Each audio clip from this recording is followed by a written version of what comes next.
moving on to the next question, that is, which of the following are the reasons behind constitutional design of Rajya Sabha? 1. Mature input in legislative and constituent process from more experienced persons. Second statement, tending some degree of continuity to the parliamentary work in view of the fact that Rajya Sabha is a continuous chamber. Third statement, that is, unequal weightages to votes in Rajya Sabha enable equal number of seats given to all states. So it is asking for the correct statement, that is, it is asking for the reasons behind the constitutional design of Rajya Sabha. So as you all know, let's look each statement one by one. 1. Mature input in legislative and constituent process from more experienced person. So here, as you all know, that the president, it is not actually elected members or indirectly elected members alone who are representing the states in Rajya Sabha. It is also nominated, there are also presence of nominated members, that is, the nominated members by the president who are experts in their field. That is, there are 4 particular fields from where the president actually selects and nominates them to the Rajya Sabha. They are art, social service, literature, as well as science. So these persons, they are experienced in those particular area, and as a result, they will be able to provide a much matured as well as a much experienced input for the legislative process. So which means that the first statement is correct, that is, mature input in legislative and constituent process from more experienced person. So the first statement is correct, which means that we can rule out option C. Second statement, tending some degree of continuity to the parliamentary work in view of the fact that the Rajya Sabha is a continuous chamber. This is also correct because you all know that Rajya Sabha is a continuous chamber. It is not dissolved when you compare with that of the Lok Sabha by the president. It is actually a continuous chamber, which means that second statement is also correct. Now, second statement is correct, which means that we can rule out option D also, that is Delhi. And we are left with option A and B, Bombay.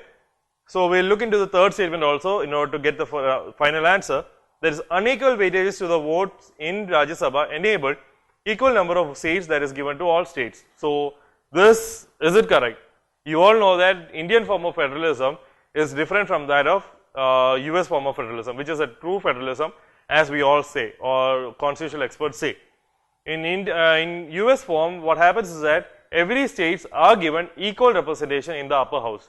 That is, in US it is 2 members, while in India it is not based on such criteria. It is based on population. That is, the most populous state, that is Uttar Pradesh in this particular case, will have the largest or the largest number of members representing that particular state in upper house, that is Rajya Sabha.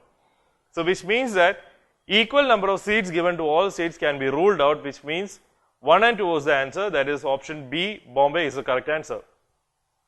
Now Rajya Sabha enables representation to all sections of the society and to all parts of the country also.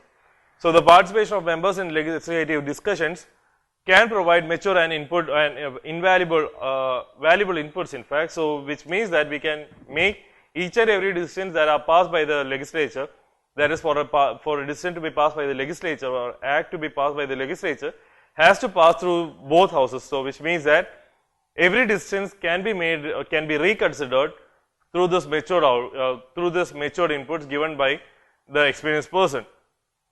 So also being a permanent house, Rajya Sabha also provides some degree of continuity, which makes it a continuous work, a continuous chamber. You can also call it as a continuous chamber of legislative house, legislative function.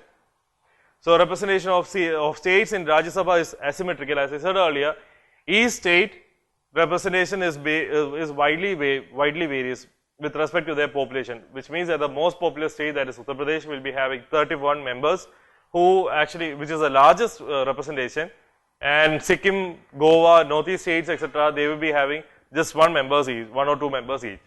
So which means that it is having an asymmetrical representation.